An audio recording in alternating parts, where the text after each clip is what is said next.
Hello दोस्तों, मेरे YouTube channel success वाला में आपका स्वागत है। दोस्तों, आज हम कक्षा 7 का एनसीईआरटी सॉल्यूशन लेके आए हैं। प्रश्नावली है 1.1। तो देखिए, क्वेश्चन है निम्नलिखित में से पूर्णांकों को आरोही क्रम में व्यवस्थित कीजिए। मतलब बोल रहा है बढ़ते क्रम में लिखें। तो देखिए, पहले ये प्रश्नावली 1.1 बनाने से पहले हमको एक पूर्णांक में पढ़ना होगा, और पूर्णांक पढ़ने से पहले हमको एक संख्या रेखा को समझना होगा कि संख्या रेखा क्या होता है। देखिए कि लाइन होती है, और उस पर जो मिडिल एक बिंदु होता है वहाँ पर हम लोग जीरो निरूपित करते हैं। यहाँ पर देखिए जीरो निरूपित किया गया है, दिखाया गया है।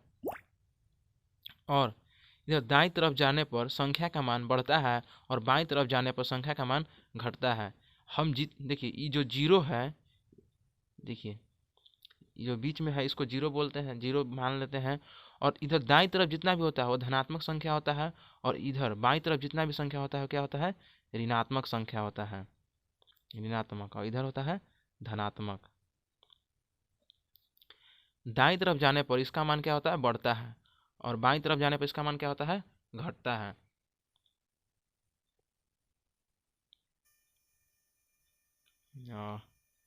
अब देखिएगा, जितना ही दूर हम इससे इधर जाएंगे, जितना ही दूर हम इधर जाएंगे इसका मान क्या होगा, घटेगा। और जितना ही दूर हम इधर जाएंगे इसका मान क्या होगा, बढ़ेगा। तो देखते हैं हम लोग अब आरोही क्रम प्रश्न को हम बनाते हैं। तो इस पर दिया हुआ है, कुछ मान दिया हुआ है। तो देखिए, अगर हम संख्या रेखा से अगर बात करें, तो अगर यहाँ पर देखिए क्या कह दिया है, पहले तो आरोही क्रम बोला यानी कि बढ़ते क्रम। तो बढ़ने के लिए सबसे हमको क्या लेना होगा, छोटा लेना होगा। तो देखिए, अगर यहाँ देखिए 4 है और इधर 8 है, मतलब कि 20 इधर मिलेगा। तो हम बोले थे कि इधर जाने पर क्या होता है, संख्या का मान घटता है। इधर जाने पर संख्या का मान क्या होता है, घटता है। तो सबसे पहले कौन आएगा, 20। 20 के बाद कौन आएगा, 4, -4। फिर आएगा कौन, 0। और फिर कौन आएगा, फिर हम इधर अब बढ़ेंगे। अब देखिए पॉजिटिव में आ जा रहे हैं, मतलब धनात्मक संख्या में आ जा रहे हैं। तो फिर हमें मिलेगा 3, फिर मिलेगा 5, फिर हमको कौन मिलेगा, 15। तो ये हो गया इसका आंसर। अब आगे देखते हैं हम लोग, देखिएगा आरोही क्रम। फिर मतलब दूसरा क्वेश्चन है, पहला का ही दूसरा। तो देखिए, जो माइनस में जो सबसे मतलब देखिए इसको बड़ा और छोटा हम कैसे पहचानेंगे। तो एक याद कर सकते हैं कि जो माइनस में होता है ना, मतलब जो बड़ा है वो छोटा होगा। तो देखिए 102 माइनस में है, तो ये सबसे छोटा होगा। पहले हम छोटा को लिख रहे हैं क्योंकि बोल रहे हैं आरोही क्रम यानी कि बढ़ते क्रम। तो पहले होगा 102, फिर कौन होगा, -52, फिर -37, फिर माइनस में 5, फिर -4, फिर 0, फिर कौन होगा, तो 7, फिर 34। इस प्रकार से देखिए, जो माइनस में अगर अगर बड़ा दिया है तो सबसे छोटा होगा। क्योंकि देखिए, जो हम क्या सीखे कि जो माइनस में है और जो बड़ा है दूर हो रहा है, और जो जितना ही दूर रहेगा, जीरो से जितना ही दूर इधर रहेगा वो क्या होगा, छोटा। और क्योंकि छोटे ना लिखेंगे पहले, क्योंकि आरोही क्रम बोल रहा है यानी कि बढ़ते क्रम। आगे हम लोग देखते हैं दूसरा क्वेश्चन कि निम्नलिखित पूर्णांकों को अवरोही क्रम में लिखें। मतलब कि घटते क्रम में लिखें, अवरोही क्रम में बोल रहा है। तो देखिए, घटते क्रम यानी कि पहले बड़ा लिखना होगा। तो पहले हम धनात्मक संख्या को लिखेंगे, क्योंकि धनात्मक हमेशा बड़ा ही होता है। तो 15, सॉरी 20 है ना, तो 20 होगा पहले। उसके बाद क्या होगा, 15 हो जाएगा। उसके बाद 11 हो जाएगा। उसके बाद 0 हो जाएगा। अब देखिए, अब माइनस में है तो बड़ा को लिखना है पहले। तो -2 पहले बड़ा होगा, और फिर -5 सबसे छोटा होगा। बोल रहा है बढ़ते, सॉरी घटते क्रम में। तो घटते क्रम में लिख दिए। आगे देखते हैं इधर, और सबसे पहले धनात्मक को लिखेंगे। तो 121 बड़ा है, उसके बाद 54, उसके बाद 0, उसके बाद -3। देखिए, अगर ऋणात्मक संख्या है और जो छोटा है वही सबसे बड़ा होगा। तो -3 पहले बड़ा लिख दिए। फिर कौन होगा, -31, फिर -99। इस प्रकार से होगा। अब देखते हैं तीसरा, उपयुक्त संकेतों बड़ा, छोटा या बराबर से निम्नलिखित रिक्त स्थानों को भरिए। तो देखिए पहले सॉल्व करते हैं। -8 यहाँ पर दिया हुआ है, -8 प्लस माइनस -5 डिब्बा दिया हुआ है। और यहाँ पर -8 और -5 कितना हो जाएगा, माइनस में 13, 8 5 13, और ये भी 13। तो ये क्या हो गया, बराबर हो गया। क्या हो गया, बराबर। तो यहाँ पर चिन्ह देंगे बराबर का। अब नेक्स्ट देखते हैं कि 39 plus minus minus 24 minus minus minus और माइनस प्लस 15 डब्बा बना देंगे 36 plus minus 52 minus minus plus 36 अब जोड़ देंगे 9 5 14 के 4 यहाँ से 3 1 4 1 5 24 36 36 72 माइनस 52 देखिए 0 और 5 में से 2 गए 3 फिर यहाँ पर हो जाएगा 0 और 2 तो यही बड़ा हो जाएगा।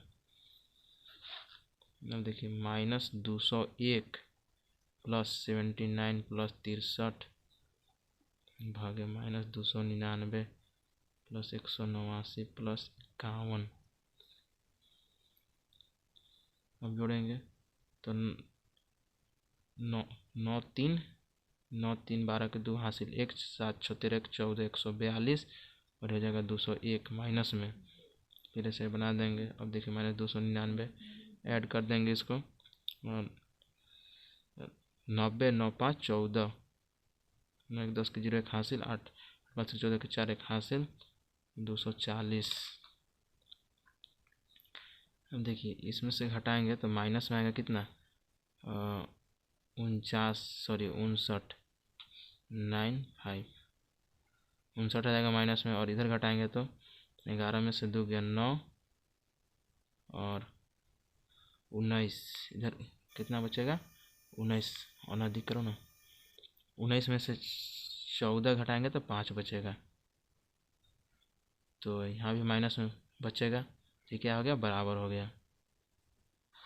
अब देखिए 14 और 6 20 माइनस 5 और 9 5 14 24 में से देखिए 2 तो इधर कितना हो जाएगा 20 में से 5 जाएगा 15 और 24 में 2 जाएगा 22 तो ये वाला बड़ा हो जाएगा।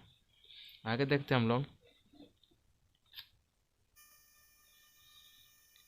निम्नलिखित में से प्रत्येक के लिए एक पैटर्न पता कीजिए एवं इसको पूरा कीजिए। देखिए यहाँ पर कुछ दिया हुआ है और यह किस तरीके से आगे पूरा कर रहा है इस प्रकार इसको भरना है। देखिए 7 से 3 हो रहा है मतलब कितना घट रहा है मतलब कितना इसमें चेंजिंग आ रहा है मतलब घट रहा है तभी हो रहा है। तो देखिए यहाँ से कितना 4 कम हो रहा है और 3 से जब 4 कम होगा ना तभी -4 होगा सॉरी -1 और फिर -1 से -4 कर देंगे तो कितना हो जा रहा है मतलब 4 4 का अंतर आ रहा है 4 4 घट रहा है। तो यह देखिए 4 घटाएंगे तो कितना हो जाएगा माइनस में 9 फिर 4 घटाएंगे माइनस में 13 फिर 4 घटाएंगे 17 फिर 21 ऐसे इस प्रकार से आ जाएगा। और अब देखिए यहाँ -2 है और -4 मतलब कि -2 का क्या हो रहा है बढ़ोतरी हो रहा है इसमें मतलब 2 ऐड कर रहा है इसमें तो -8 है तो फिर यहाँ कितना हो जाएगा -10 फिर यहाँ पर -12 फिर यहाँ पर -14 फिर माइनस यहाँ पर 16 इस प्रकार से। अब देखिए यहाँ से 15 से 10 हो रहा है कि 5 कम हो रहा है फिर यहाँ पर 5 मतलब 5 5 कम हो रहा है यहाँ -5 -10 -15 -20 यहाँ देखिए 3 कम हो रहा है 3 3 तो देखिए -5 में देखिए कितना कम किया प्लस में मतलब -5 में कितना ऐड कर रहा है एक तरह से ऐड कर रहा है कितना का 3 का 3 3 का ऐड कर रहा है तभी ना कम हो रहा है।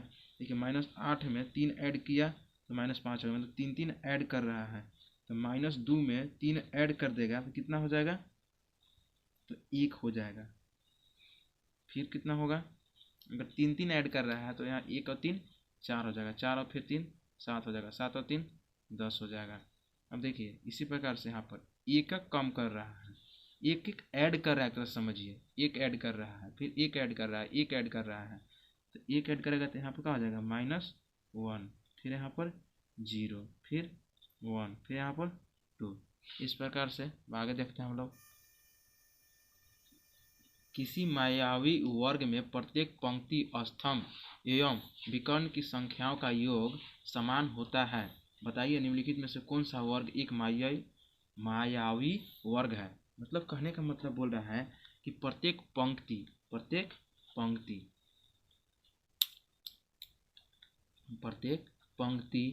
स्तंभ एवं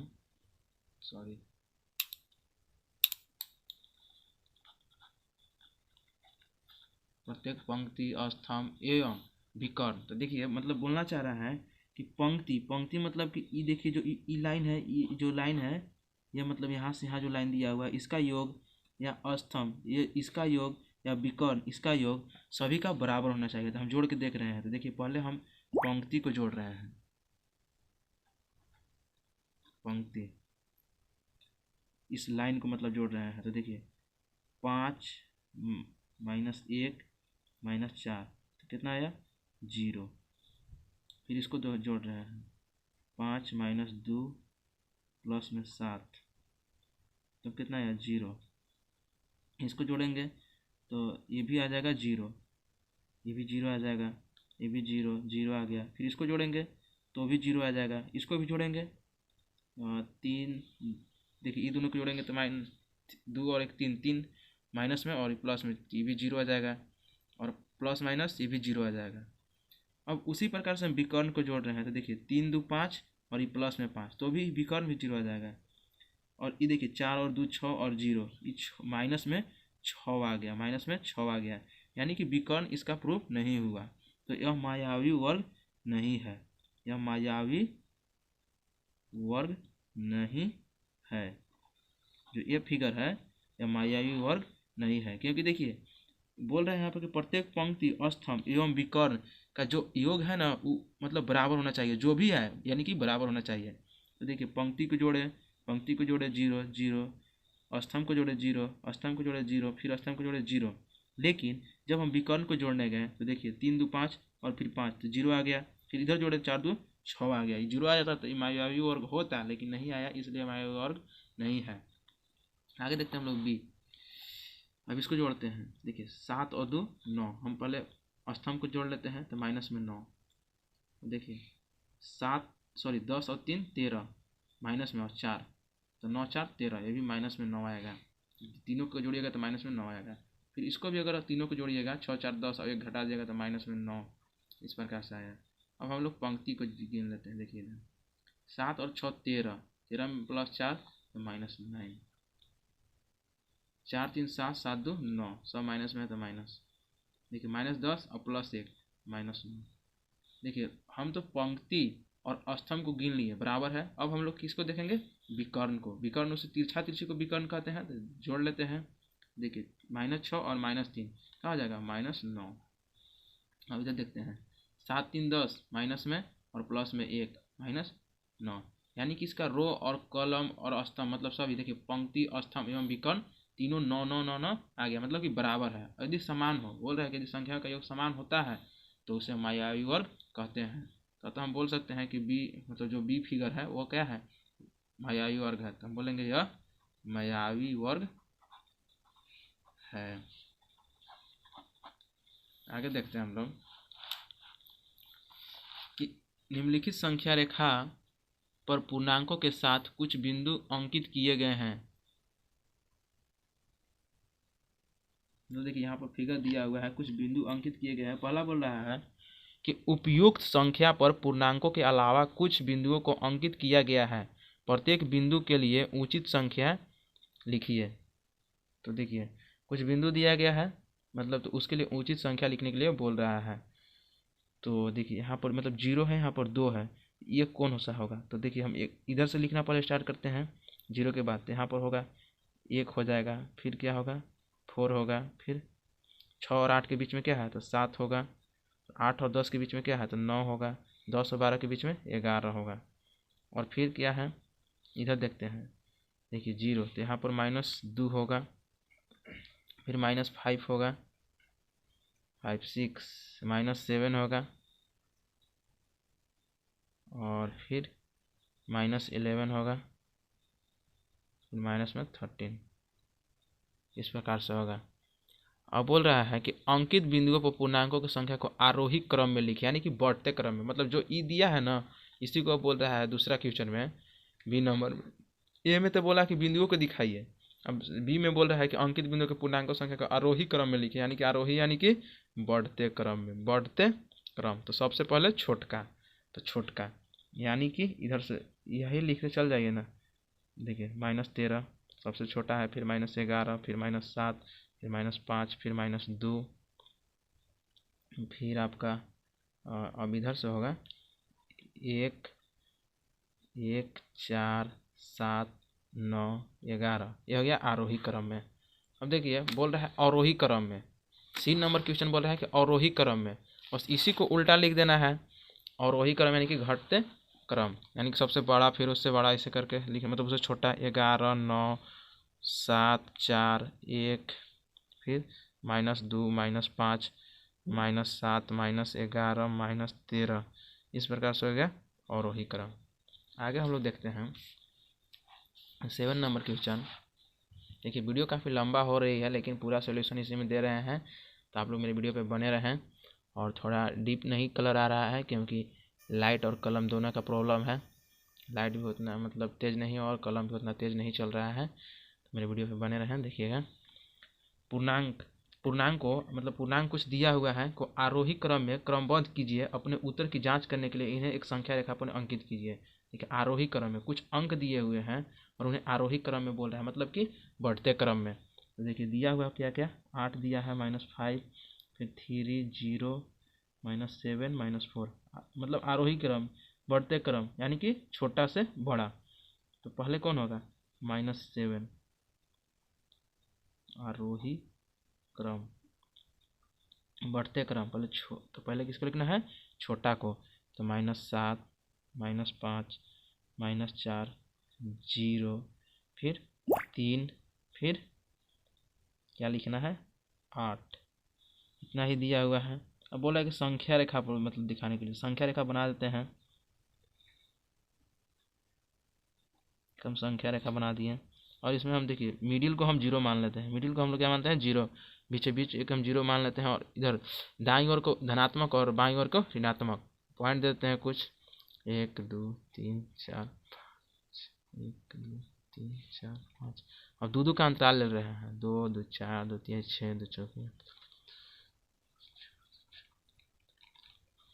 अब देखिए हम निर्देशित करते हैं, इधर देखिए इधर बाईं ओर क्या होता है ऋणात्मक, इसको ऋणात्मक बनाते हैं और दाईं ओर धनात्मक होता है, और बैठाने की कोशिश करेंगे। 3 यहाँ पर 3 होगा, और 8 यहाँ पर होगा, और -4 यहाँ पर, -5 यहाँ पर, और 7 यहाँ पर होगा। आप लोग इससे देख सकते हैं, संख्या रेखा भी हम बना ही दिए हैं। आगे बढ़ते हैं हम। देखिए किसी प्रश्नोत्तरी में सही उत्तर के लिए धनात्मक अंक दिए जाते हैं और गलत उत्तर के लिए ऋणात्मक अंक दिए जाते हैं। यदि जांच उत्तरोत्तर चक्रों में मतलब राउंडिंग हो रहा है, जैकी द्वारा प्राप्त अंक क्रमशः 15, -5, -10, 25 और 20 है, तो बताइए अंत में उसे अंकों का योग कितना था, मतलब इतना इतना अंक मिला था। हम सभी को ऐड करेंगे। देखिए 15 प्लस में -5 प्लस में -10 प्लस में 25 प्लस में 20, तो देखिए 15 plus minus minus plus minus minus plus 25 plus 20, अब जोड़ेंगे हम 20 और 20 40, 40 और 5 45, अब 45 और 15 60, 60 में से 10 और 5 15, -15 45, तो उसे टोटल मार्क्स कितना आया 45 मार्क्स उसको एग्जाम में आया। आगे हम देखते हैं 9 नंबर क्वेश्चन, बने रहेंगे, बस 3 ठो बचा है लास्ट में। रविवार को श्रीनगर का तापमान -5 डिग्री सेल्सियस था। सोमवार को तापमान 3 डिग्री सेल्सियस कम हो गया, मतलब तापमान घट गया। सोमवार को श्रीनगर का तापमान कितना था और मंगलवार का तापमान 2 डिग्री सेल्सियस बढ़ गया, तो मंगलवार का तापमान श्रीनगर का तापमान कितना था, मंगलवार का श्रीनगर का तापमान कितना था। तो देखिए सोमवार का तापमान श्रीनगर का मतलब रविवार को श्रीनगर का तापमान इतना था और सोमवार का तापमान कम हो गया। तो देखिए रविवार का तापमान, श्रीनगर नहीं लिख रहे हैं क्योंकि श्रीनगर तो दे ही दिया है, मतलब रविवार का तापमान -5 डिग्री सेल्सियस। अब बोला है कि सोमवार का तापमान, सोमवार का तापमान -5 डिग्री सेल्सियस था और 3 डिग्री कम हो गया, मतलब 3 कम हो गया तो -3 डिग्री सेल्सियस, तो 5 और 3 -8 डिग्री सेल्सियस हो गया। और सोमवार को श्रीनगर का तापमान कितना था, तो सोमवार को कितना हो गया तापमान -8 डिग्री सेल्सियस। अब बोल रहा है कि मंगलवार का तापमान 2 डिग्री सेल्सियस बढ़ गया, 2 डिग्री सेल्सियस बढ़ गया, तो मंगलवार का तापमान सोमवार का कितना था -8 डिग्री सेल्सियस, और मंगलवार का क्या हो गया 2 डिग्री बढ़ गया, तो 2 डिग्री सेल्सियस, तो -6 डिग्री सेल्सियस। तो मंगलवार का श्रीनगर का तापमान कितना था -6 डिग्री सेल्सियस। आगे देखते हैं हम लोग। मनोज अपने बैंक खाते में 5,000 रुपये जमा करता है और अगले दिन इससे 2,674 निकाल लेता है। यदि खाते में से निकाली गई राशि को ऋणात्मक संख्या से निरूपित किया जाए तो खाते में जमा की गई राशि को आप कैसे निरूपित करेंगे? निकासी के बाद मनोज के खाते में शेष राशि ज्ञात कीजिए। तो देखिए उसके खातों में रकम कितनी थी 5,000 रुपये, 5,000 रुपये रकम कितनी थी 5,000 रुपये, और उसने कितना निकाला 2674, 2674 रुपये निकाला। 10 में 6, 4 में 7, 2, 3, 326 रुपये उसकी बचत हुई, मतलब बचे अकाउंट में। तो बोल रहा है कि आप कैसे निरूपित करेंगे? देखिए काला खाते में जमा की गई राशि को, तो जो जमा है ये है, तो ये कैसा है, मतलब माइनस में है कि प्लस में है, तो इसका बचत खाता है तो यानी कि धनात्मक है। कैसा है? धनात्मक है। उसका पॉजिटिव रूप पैसा ना है जी, माइनस में तो नहीं है, कर्जा तो नहीं लिया है, फिर बचा ही है, तो धनात्मक है। और निकासी के बाद मनोज के खाते में कितने शेष राशि बची? तो निकासी के बाद मनोज के खाते में 2326 रुपया उसके खाते में बचा। आगे हम लोग देखते हैं, लास्ट क्वेश्चन है कि देखिए सीमा बिंदु ए से पूर्व की ओर, देखिए हम पहले एक बिंदु बना लेते हैं, बिंदु ए से पूर्व की ओर। हम लोग दिशा जब पढ़ते हैं, देखिए जब हम लोग डायरेक्शन पढ़ते हैं तो देखिए इस प्रकार से हम लोग मान लेते हैं, और इसको हम लोग पूर्व मान लेते हैं, इसको हम लोग पश्चिम मान लेते हैं, इसको उत्तर मान लेते हैं, इसको हम लोग दक्षिण मान लेते हैं। तो यहाँ पर बोल रहा है जब पूर्व चलने के लिए कहेगा तो इधर जाएंगे, जब पश्चिम कहेगा तो इधर जाएंगे। तो आप लोग इस चीज़ समझ रहे होंगे। तो बोल रहा है कि सीमा बिंदु ए से, तो बिंदु ए मान लिए, पूर्व की ओर बिंदु बी तक, मतलब बिंदु बी इधर कोई हैगा, देखिए बिंदु बी तक, ए से पूर्व की ओर बिंदु बी तक 20 किलोमीटर की दूरी तय करती है, यानी मतलब 20 किलोमीटर की दूरी तय करती है। उसी सड़क के अनुदिश, मतलब उसी सड़क पर बी से वह 35 किलोमीटर की दूरी तय करती है। तो मतलब अब यहाँ आया तो देखिए ई दूरी की दूरी कितना है 20 किलोमीटर, अब वो 35 तय कर रही है, तो इधर मतलब जा रही है अब आगे, तो कितना हो जा रहा है 15 किलोमीटर एक्स्ट्रा हो जा रहा है, तभी ना 35 होगा। तो अब टोटल कुल दूरी कितना हो गया 35 किलोमीटर। तो देखिए यदि पूर्व की ओर तय की गई दूरी को धनात्मक पूर्णांक से निरूपित किया जाए, मतलब इधर जो है अगर मान लीजिए इसको 0 ले लीजिए जाए, इसको धनात्मक, इसको कितना ले लीजिए धनात्मक, तो इधर लगा हो जाएगा ऋणात्मक हो जाएगा। अगर इसको ये से बोल रहा है कि यदि पूर्व की दूरी को तय की गई दूरी को धनात्मक पूर्णांक से निरूपित किया जाए तो पश्चिम की ओर तय की गई दूरी को आप कैसे निरूपित करेंगे? तो ऋणात्मक करेंगे।